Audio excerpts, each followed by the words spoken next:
বন্ধুরা, নিয়ে চলছে একটা নতুন মিনি ব্লগ। আশা করছি তোমরা সবাই ভালো আছো, আমিও মোটামুটি ভালো আছি। এটা ছিল দীঘার যাওয়ার দ্বিতীয় পর্ব, মানে দীঘা যাওয়ার দ্বিতীয় দিনের ভিডিও। তো সকাল সকাল সূর্যাস্ত দেখবো বলে রেডি হয়ে সবাই মিলে চলে এসেছি। তো সেদিন মেঘলা ছিল বলে তাই ভালোভাবে সূর্যাস্ত দেখা হয়নি। তারপর ওখানে অনেকক্ষণ ধরে সময় কাটিয়ে তারপর গাড়িওয়ালাদের সাথে কথা টথা বলে দীঘার মোহনার দিকে মানে যাওয়ার জন্য বেরিয়ে পড়লাম। তো নিউ দীঘা থেকে মোহনার যাওয়ার জন্য 50 টাকা করে গাড়ি ভাড়া নিয়েছিল এক একজনের। তারপর মোহনা সেখানে পৌঁছে গেলাম। তো দেখলাম মোহনাতে প্রচুর ভিড় হয়েছে, প্রচুর লোক রয়েছে। মানে নিউ দীঘার থেকে দীঘার মোহনাতে প্রচুর ভিড় ছিল। তো সেখানে বসে একটু চা বিস্কুট খেয়ে নিলাম। আমি সাধারণত চা বিস্কুট খাই না, কিন্তু বেড়াতে গিয়েছিলাম আর গলা একটু মানে গলার অবস্থাটা ভালোই ছিল না, তাই জন্য চাটা খেলাম।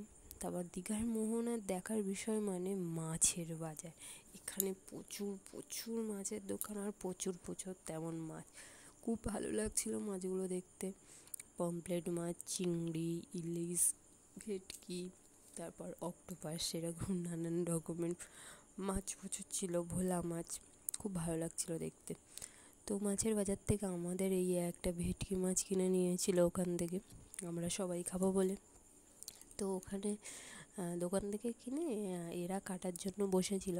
এরা যেমন সাইজের মাছ কেটে দেবে তেমন দাম নেবে। যেমন আমাদের এই মাছটা কেটে দেওয়ার জন্য 50 টাকা নিচ্ছিল, যেমন একজন ইলিশ মাছ কাটতে এসেছিল তার কাছ থেকে 40 টাকা, এমনভাবে করে ওরা টাকা নেয়। তো মাছগুলো দেখতে খুব ভালো লাগছিল, তাই বারবার ভিডিও করছিলাম। কিন্তু যেটা খারাপ লাগছিল, ওখানে প্রচণ্ড গন্ধ। কারণ এখানে এত মাছ আসে, ট্রলারে করে মাছ লাভিয়ে দোকানে যেহেতু রাখে, তাই একটা মাছের বাজে গন্ধ হয় না মাছের বাজারে, তেমন গন্ধ সহ্য করা দেয়। যারা মাছের গন্ধ একদমই নিতে পারে না, তারা ওখানে গেলে বমি হয়ে যাবে। তো নাকে হাত দিয়ে মাছগুলো সব দেখছিলাম, খুব ভালো লাগছিল দেখতে। বিশেষ করে পমফ্রেট মাছগুলো এতটাই চকচক করছিল, খুব ভালো লাগছিল দেখতে। ইলিশ মাছগুলো কিন্তু মানে কম যায় না, সেগুলোও খুব সুন্দর লাগছিল দেখতে। তো অনেকক্ষণ ধরে এখানে ভালোভাবে মাছ দেখছিলাম। তারপরে গাড়িওয়ালার সাথে কথা টথা বলে ওইখান থেকে শঙ্করপুরের বীজ আর তাজপুরের বীজে যাওয়ার কথা হচ্ছিল। তো আমি মাছ দেখছিলাম অনেকক্ষণ ধরে।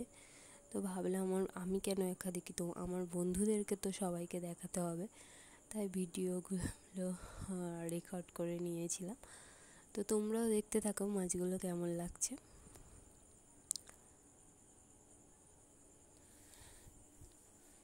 এইভাবে মাছ টাছ দেখতে দেখতে আমাদের অনেক বেলা হয়ে যায়। তারপরে আমরা শঙ্করপুর বীজের দিকে রওনা হই। তো সেখানে যাওয়ার পথের এটা ভিডিও ছিল।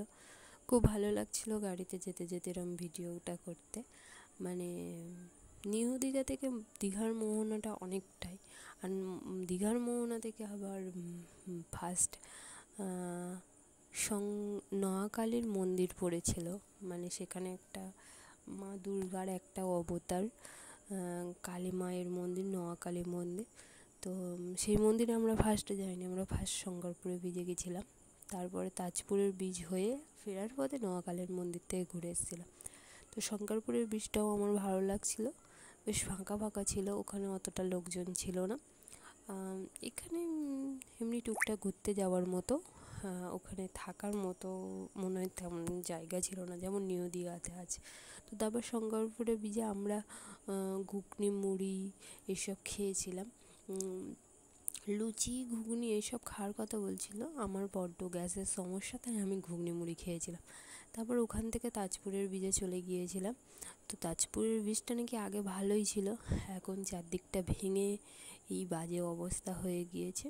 আগে ভালোই জায়গা ছিল নাকি, ওখানে নানান রকম সিরিয়াল কিংবা বইয়ের শ্যুটিং করতে আসতো সব। এবার কিছুদিন আগে একটা ঝড় হয়েছিল, সেই ঝড়ে গাছ টাছ ভেঙে গেছে, অনেক ক্ষতি টতি হয়েছে। আমরাও দেখছিলাম সেসব ক্ষতিগুলো, ওখানে বোঝাই যাচ্ছিল। তো তারপরে এগুলো দেখছিলাম, আমিও শুটিং করার মতো কিছু ভিডিও করছিলাম। বেশ ভালো লাগছিল, ফাঁকা ফাঁকা জায়গা। আর ওখানে তেমন একটা দোকান ছিল না, কিছু কিছু দোকান ছিল, তেমন একটা ছিল না। ওখানে লোকরা বলছিল সে সব ঝড়ে মানে নষ্ট হয়ে গিয়েছে। তারপর ওখানে কাঁকড়ার দোকান ছিল, বেশ বড় বড় একটা করে কাঁকড়ার দাম 500 টাকা এরকম, বেশ বড় বড় কাঁকড়া বিক্রি হচ্ছিল। সেটার আর ভিডিও আমার করা হয়নি। মানে আমি গাড়িতে বেশি জার্নি মানে যাতায়াত করলে খুব শরীরের মধ্যে কষ্ট হয়। মানে আমি গাড়িতে গেলে বেশি আমার মাথা ব্যথা করে, তাই আমার এনার্জিটা ছিল না, তাই কাঁকড়াগুলোর ভিডিও করতে পারিনি।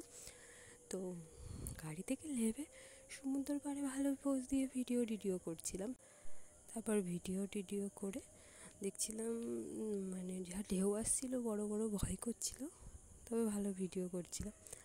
তারপরে ফিরে এলাম, আবার শঙ্করপুরের বিচে একটু গিয়েছিলাম, ভিডিও আর একটু তুলেছিলাম।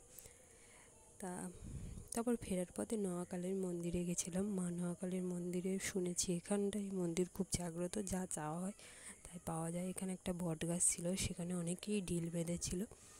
আর মন্দিরটা নতুন করে মন্দিরটা তৈরি হচ্ছে, এখনও অনেক কাজ বাকি আছে, আর কাজ হচ্ছে। তারপর ফিরে এসে আমরা সমুদ্রে স্নান করতে গিয়েছিলাম। স্নান টান করার ভিডিও নেই। তারপর চিংড়ি, ভেটকি মাছ এইসব খেয়েছিলাম। তারপর বিকালে ঘুমিয়ে গিয়ে সন্ধ্যেবেলা একটু ঘুরতে গিয়েছিলাম। তারপরে একটা হোটেলের সামনে বসেছিলাম, সেখানে কি জলে বড় বড় মাছ ছাড়া ছিল, আর ডলফিন মাছ তৈরি করা ছিল, তা সেটার ভিডিও করছিলাম। তারপর সমুদ্রের ঢেউ দেখছিলাম। এইভাবে রাত্রিটা শেষ করেছিলাম দীঘার দ্বিতীয় দিনে। ভিডিওটা ভালো লাগলে লাইক কমেন্ট শেয়ার করো, আর আমাদের মানে আমার মতো সমুদ্রটা উপভোগ করো।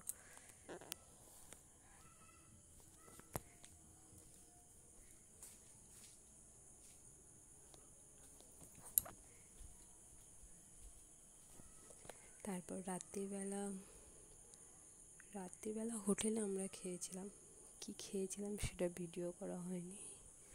হোটেলে রুই মাছ, ডাল, সয়াবিন এইসব ছিল, যেটা আমার ভিডিও করা হয়নি।